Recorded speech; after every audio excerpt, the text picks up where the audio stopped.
Alright, in this video we'll be discussing how to create a super awesome checkout for our sales funnel. So this is one such page for checkout that we've created for our single product.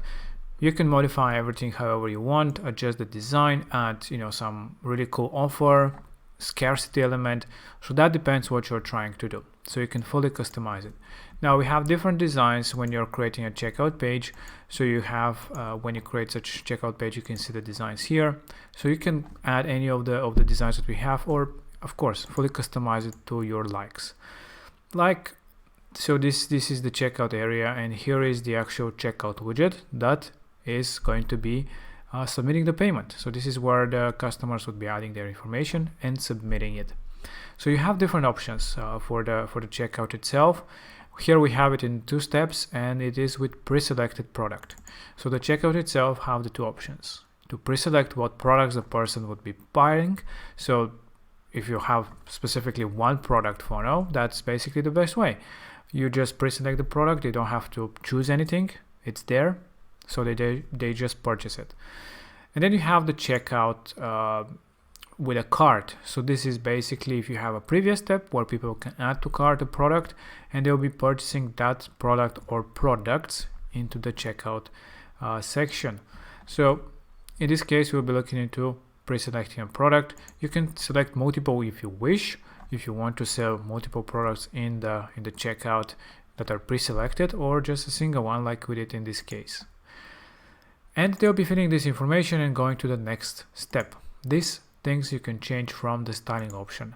There you can select if you want it to be 1-step checkout or 2-step checkouts. Now the 2-step is generally more elegant because you don't have that much information on the page, so it's not that overwhelming. But in some cases, 1-step checkout is completely fine, especially if you don't have a shipping. So if it's a digital product membership, it's actually even better to be just 1 step because you have a lot less information to fill in. Now you can fully customize how your design looks by styling different options such as buttons, fields, etc. So feel free to play around and create whatever design that you want.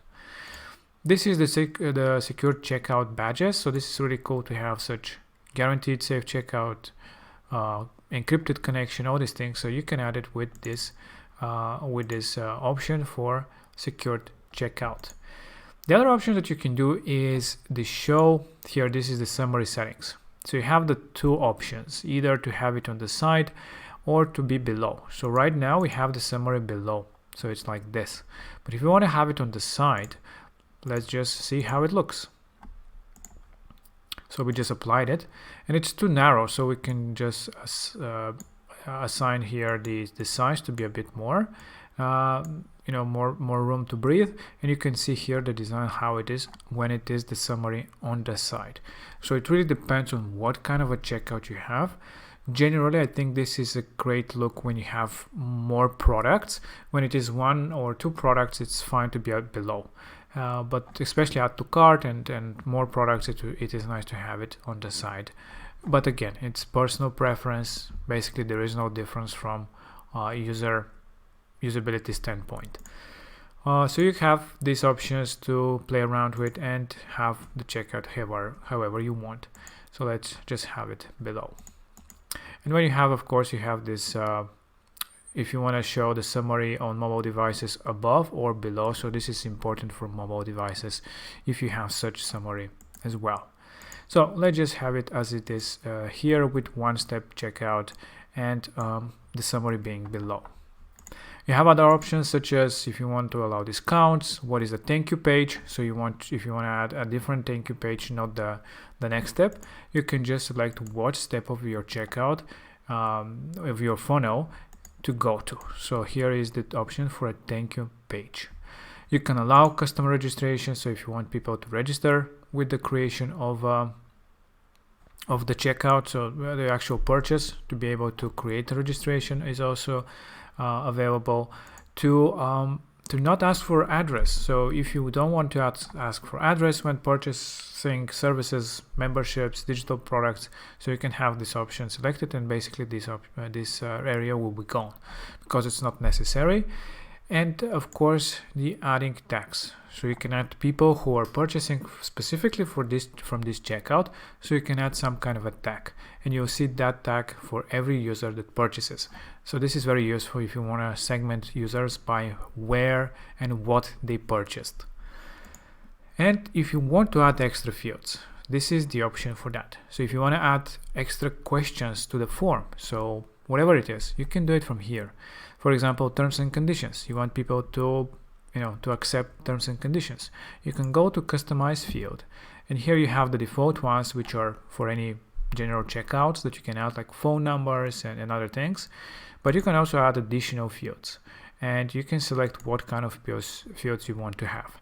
And this is just like modifying a standard form. So you can add, like I said, accept terms. You can ask for their website, for example, whatever it is. You can just add them, and they will be added to the whole process of your whole thing. So now you have the accept terms at the bottom, and now you have the website here as well. And if you want to position this on another site, you have here the ability to add them on different places. So maybe the website here or in the middle. So it is up to you where you add your fields. Of course, the terms and conditions would be always at the bottom because it's the nature of the field itself. So yeah, basically these are the main options for the stylization and the customization of the checkout widget. But also you have a few other things that you can do, which we have a whole video about bump offers, for example, which is basically a really cool way to do an upsell. But if you wish, just check out that video. But again, if you want to create one, just click on edit and create your bump offer. It's really easy, and basically it's another option to add some kind of an upsell. Like in this case, if you have a pet, with just one click they can add let's say sheets or something else to the order, and they can submit that like a package. So it's really cool way. And another thing is, if you have two products and you want people to select one of the two products that are pre-selected, you have this option here, allow customers to select which product to buy. So here you can see it in the design. So the first product is pre-selected, but people can select which of the two they want to purchase. So this is very useful if you do, let's say, some kind of bundles or different options that they can choose from, maybe product one with some features and product two with some other features. So this is a really cool option if you have different things that they can choose from. And you have this option to reorder the product. So if you want to start with physical product 2, you can have that to be the first one on top. So you can play around and create different designs, basically, and different checkout processes for your users. And that's about it. That's about it about the widget. It's super customizable, and it is super easy for the user to just purchase the product or products that you're trying to sell. And the beauty of it is you can fully customize the process. You can fully customize the page as well. So you can add any type of elements that will push the user to make the purchase and to make this decision. So that's why we have this scarcity, which is really cool as well. If you want to make this element, limited deals, crossed pricing, sales, a video, even if you wish, something to even push even further the user, testimonials also always great. So you can go crazy and create whatever checkout that you want. Of course, all the templates, they come with awesome checkout, so you can just use those and slightly modify if you want to do any modifications. But yeah, that's about the checkouts. Before we go, we have another thing that you can do with the checkouts. Again, we have a video on that where it is more detailed about it, but it is the upsells and downsells. So when somebody purchases a product here, you can add another step after it, as a pop-up or a page, for example, that with one click a person can purchase another product, and you can pre-select the product. But again, we'll look into that in another video, which is more detailed about once the click upsells and downsells. But in general, that's it. And don't forget, you can always split test your checkouts so that you can actually see which version of your checkout would be converting more people. So you can always do a split test, and actually you'll see which one is also how much it has generated, so you can see which one it made you more money, and of course which one made more conversions in general. So this is about the checkouts, fully customizable, super powerful, and you can do anything that you want with them. I hope that you enjoyed, and check out the next video about upsells and downsells.